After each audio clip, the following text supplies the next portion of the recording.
प्यारे सज्जनों, कई बार हमारे साथ ऐसा होता है कि हमारी कोई गलती न होने पर भी सामने वाला व्यक्ति हमसे नाराज़ हो जाता है, हमें भला बुरा कहने लगता है। अगर हमसे कोई जाने अनजाने गलती हुई है तो हम उससे ये पूछ सकते हैं कि भाई आप बताइए कि हमारी क्या गलती है, आप ऐसा क्यों कर रहे हैं। हो सकता है आप इसे उसके अपशब्दों के लिए उसे मन ही मन कोसें। ऐसा करके आप उसके साथ अपना पुराना हिसाब किताब चुकता करते समय नया खाता खोल रहे हैं। मान लिया कि वो पूर्व में दिए गए अपने हिसाब को आपको लौटाने आया था, लेकिन आपने उस हिसाब को स्वीकार करने के बजाय उस व्यक्ति को कई बार कोस दिया, बार बार उसका अपमान कर दिया, लेकिन खुद उसका एक भी अपमान सहन नहीं कर पाया। अब मानव बुद्धि इस गहराई तक कैसे पहुंच सकती है, ये समझने के बजाय लोग और ज़्यादा कर्म बंधन को बांध लेते हैं और भ्रमित हो जाते हैं। प्यारे सज्जनों, अगर कोई व्यक्ति हमारा अपमान करे, हमें गाली दे, हमसे अपशब्द कहे, तो हमें क्या करना चाहिए, उसके साथ कैसा बर्ताव करना चाहिए। महापुरुष फरमाते हैं, जब कोई आपके ऊपर कठोर अपमानजनक शब्दों की बौछार करता है, उस समय आपको जागृत रहना है और उस व्यक्ति के साथ होने वाले टकराव को टालना है, किसी भी विवाद में नहीं पड़ना है, उसके दृष्टिकोण को समझने का प्रयास करना है। वह आपसे क्यों क्रोधित हो रहा है और क्यों बार बार आपको अपमानजनक शब्द कह रहा है। जब आप उसके क्रोध का कारण जान जाएंगे, तब आप शांति और संयम से इस समस्या का समाधान ढूंढ पाएंगे। दूसरे व्यक्ति के पास जाने से पहले उसके गुस्से की शांत होने की प्रतीक्षा करें, तब शांति से उस मामले पर चर्चा करें और एक दूसरे को स्वीकार हो ऐसा समाधान ढूंढें। जब कोई आप पर चिल्लाकर आपका अपमान करे और एक ही बात को बार बार बोले, तो इसका एक ही उपाय है, आप ये पता लगाएं कि ये सब बातें कहने के पीछे उसका क्या आशय क्या है। उसके शब्दों पर ध्यान न दें, ये पता लगाएं कि वो क्या चाहता है और उसी के अनुसार ही कार्य करें। जब कोई आपका अपमान करे तो ऐसी स्थिति में भावुक होने के बजाय शांत और सहज रहें। यदि उस समय आप कोई प्रतिक्रिया करते हैं, तब आप बस आग में घी डालने का काम कर रहे हैं और अंत में पूरा घर ही जल जाएगा, दोनों का ही नुकसान होगा। संत फरमाते हैं कि अपमान को पचाना बहुत बड़ी बात है। तुरंत ही कोई प्रतिक्रिया न दें, क्योंकि आपका अपमान हुआ है।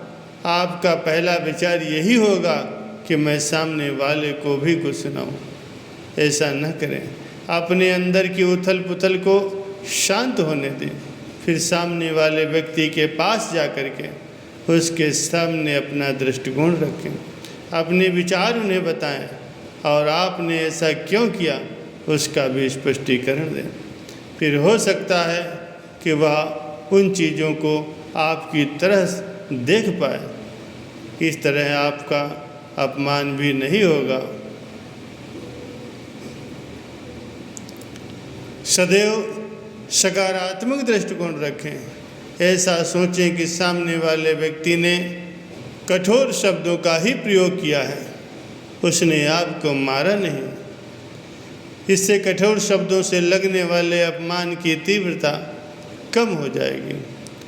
ये समझ के रखो कि जो भी हो रहा है वो मेरे बोए हुए कर्मों का फल है। आपका अपमान करने में सामने वाले व्यक्ति का कोई दोष नहीं है, वो तो आपके कर्मों के हिसाब को चुकता करवाने में निमित्त बन करके आपकी मदद कर रहा है। ये समझ आपके दुख और उसके असर को कम करने में मदद करेगी।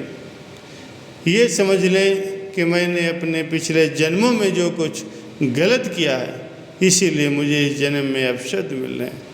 आपकी ही गलती के कारण उसे ऐसा बोलना पड़ रहा है। ऐसा करके वो आपको आपके पूर्व जन्म की गलती से मुक्त कर रहा है। उसको उस व्यक्ति के प्रति किसी भी प्रकार का कोई द्वेष भाव नहीं रहना चाहिए। इसके बदले आपको उसका उपकारी होना चाहिए कि उन्होंने आपको आपके कर्म से मुक्त किया है, परंतु इसके बावजूद भी आपको उसके प्रति तिरस्कार का भाव ही रहता है। अगर कोई आपका अपमान करे और आपका मन सामने वाले व्यक्ति के लिए नहीं बिगड़े, तब आपको ये समझना चाहिए कि आपने भक्ति की है, तप किया है, सुमिरन भजन किया है और आपके ऊपर गुरु की असीम अनुकंपा है, जो आपके अंदर दूसरों के अपशब्दों को सुनने की सामर्थ्य है। किसी का भी बुरा न करें, किसी की गालियों का, उसके अपमानजनक शब्दों का कोई भी उत्तर न दें। खुद शांत रहें और दूसरे को भी शांत करने का उपाय करें। ऐसा ही एक बार भगवान बुद्ध के समय भी हुआ था। प्यारे सज्जनों, एक बार भगवान बुद्ध किसी गांव के पास से निकल रहे थे। उस गांव के लोग उनके शत्रु थे। हमेशा ही जो भले संत महापुरुष होते हैं, लोग उनके शत्रु हो जाते हैं। उस गांव के लोग भी उनके शत्रु थे। वे भी बुद्ध को हमेशा ही भला बुरा कहा करते थे। बुद्ध जब उस गांव से निकले तो गांव वालों ने रास्ते में ही उनको घेर लिया और उन्हें बहुत सी गालियां दी और अपमानजनक शब्दों का प्रयोग किया। बुद्ध ने सुना और फिर उनसे कहा, मेरे मित्रों, तुम्हारी बात अगर पूरी हो गई हो तो मैं यहाँ से जाऊँ, मुझे दूसरे गांव जल्दी पहुँचना है। वे लोग थोड़े हैरान हुए। उन्होंने कहा, हमने क्या कोई मीठी बातें कही हैं?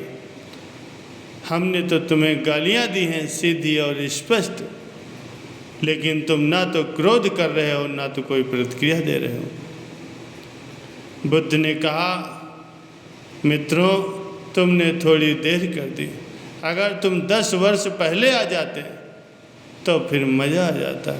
मैं भी तुम्हें गालियाँ देता, मैं भी क्रोधित होता, थोड़ा रस आता, बातचीत होती, मगर तुम लोग थोड़ी देर करके आए हो। बुद्ध ने कहा, अब मैं उस जगह हूँ जहाँ तुम्हारी गाली लेने में असमर्थ हूँ। तुमने गालियाँ दी वो तो ठीक है, लेकिन तुम्हारे देने से क्या होता है? मुझे भी तो उन्हें लेने के लिए बराबरी का भागीदार होना चाहिए। मैं उसे लूँ तभी तो उसका परिणाम हो सकता है। अगर मैं तुम्हारी गाली लेता ही नहीं तो मुझ पर उसका कोई असर नहीं होगा। मैं दूसरे गांव से निकला था तो वहाँ के लोग मुझे मिठाइयाँ भेंट करने के लिए लाए थे, लेकिन मैंने उनसे कहा कि मेरा पेट भरा हुआ है और मैं आपकी मिठाइयाँ नहीं खा सकता। तो वे गांव वाले वो सारी मिठाई वापस ले गए। और जब मैं कोई चीज़ नहीं लूँगा तो कोई मुझे भला कैसे दे पाएगा? बुद्ध ने उन लोगों से पूछा, जब गांव वाले मिठाइयाँ वापस लेकर के गए तो बताओ उन्होंने क्या किया होगा? एक आदमी ने भीड़ में से कहा, उन्होंने अपने बच्चों और परिवार में उसे बांट दिया होगा। बुद्ध ने कहा, मित्रों, तुम गालियाँ लाए हो लेकिन मैं लेता नहीं। अब तुम क्या करोगे? घर ले जाओगे और बांटोगे। मुझे तुम पर बड़ी दया आ रही है। अब तुम इन गालियों का क्या करोगे?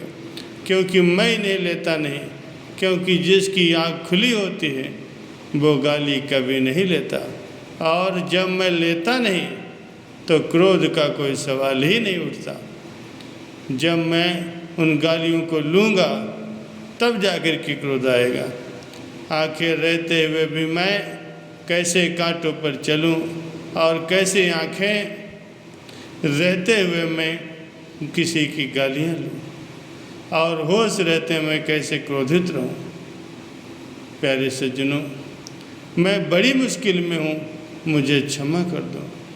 तुम गलत आदमी के पास आ गए हो, अब मुझे आज्ञा दो, अब मैं दूसरे गांव जा रहा हूँ। प्यारे सज्जनों, ऐसा होता है संत महापुरुषों का आचरण, जो किसी की गाली और निंदा सुन करके भी शांत रहते हैं, बड़े सहज रह करके उसको उत्तर देते हैं, खुद शांत रहते हैं और दूसरों को भी शांत होने का उपाय बताते हैं।